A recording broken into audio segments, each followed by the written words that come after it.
Your brain is making you anxious on purpose. A study from the National Institutes of Health found that people with higher IQs show depleted choline in their subcortical white matter, the same brain region that fuels anxiety. Your intelligence and your worry are literally sharing the same neural fuel, and when one burns bright, the other burns brighter.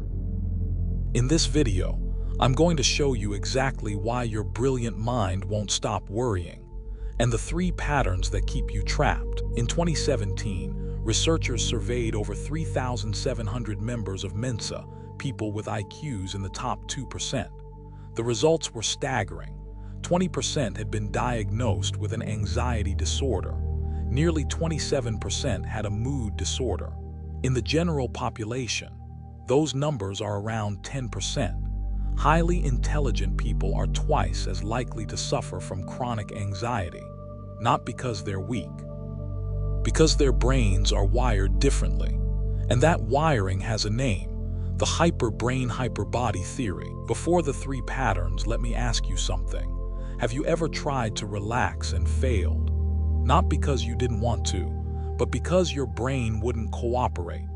You sit down to meditate and suddenly you're planning your entire week. You try to sleep and your mind replays a conversation from 2019. This isn't restlessness. This is your default mode network running at full speed even when it should be idle. For intelligent people, that network doesn't daydream. It simulates disasters. Number 1, threat detection on overdrive. Highly intelligent brains don't just notice more, they predict more. A 2016 study found that intelligent people have heightened threat detection. Their minds constantly scan the environment, run simulations, calculate probabilities. This was an evolutionary advantage. The person who anticipated the predator survived. But modern life has very few actual predators, and yet your brain still runs the same software. Every email becomes a potential conflict.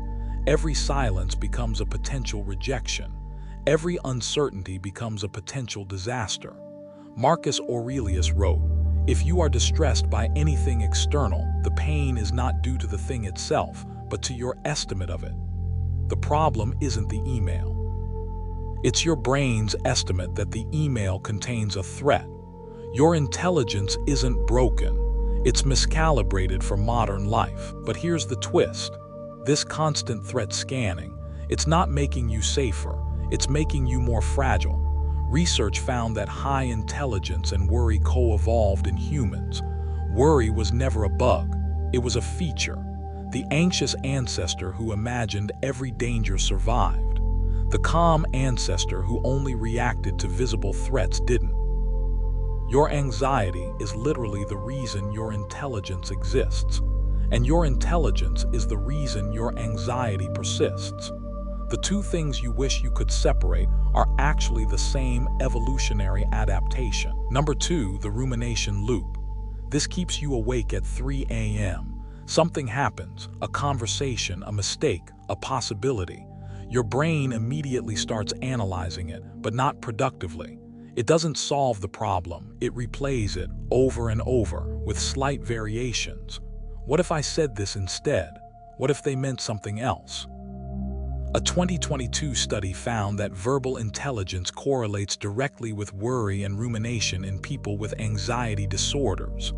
The smarter you are with words, the better you are at talking yourself into panic. Your working memory, holding multiple thoughts at once, becomes a prison. Most people hold one worry. You hold 10.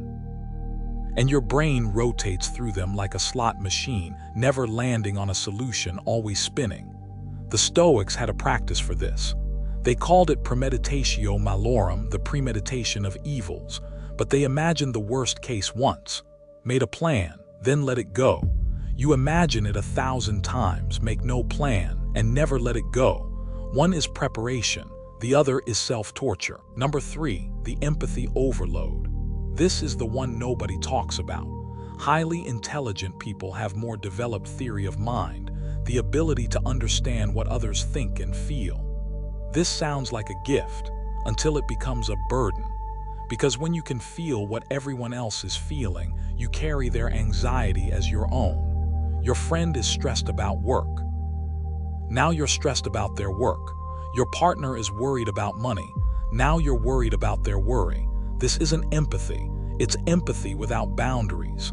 And boundaries are what keep empathy from becoming anxiety. Epictetus wrote, "You become what you give your attention to." Your attention is your most valuable resource.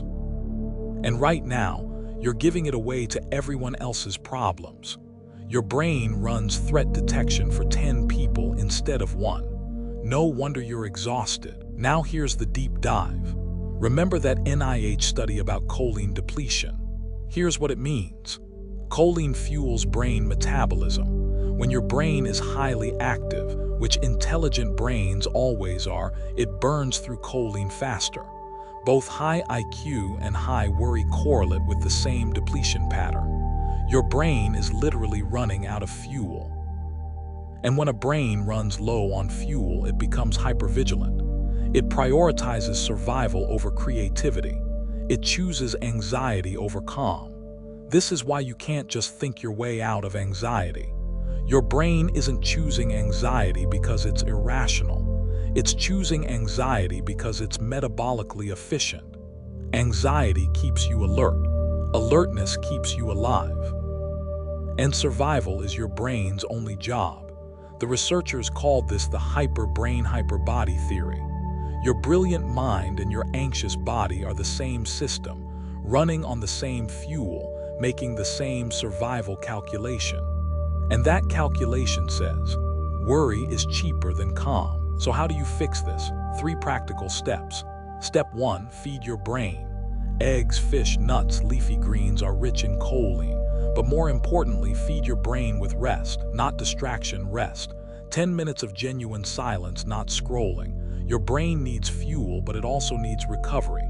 Step 2, the worry window. Give anxiety a container, 15 minutes. Same time every day. During that window, worry as hard as you want. But when the timer goes off, you stop. Not because your worries are solved, but because your brain needs to learn that worry has a time limit.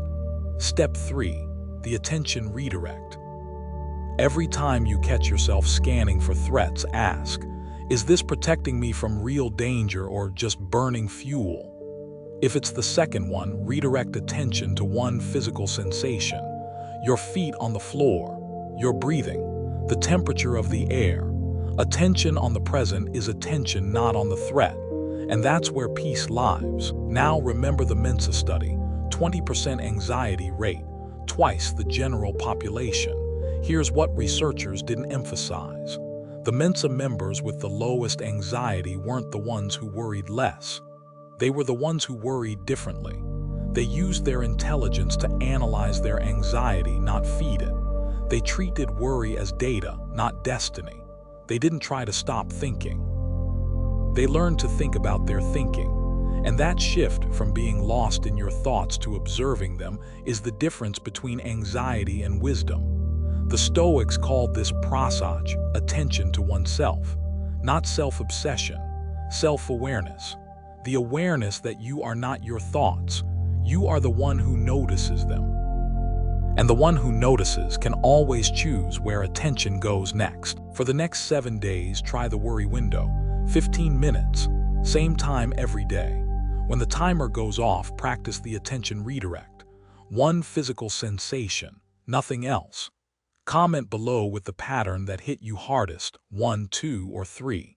And if this trilogy helped you understand yourself, share it with someone whose brilliant mind is also their worst enemy. Because the most intelligent thing you can do with your anxiety is finally make peace with it.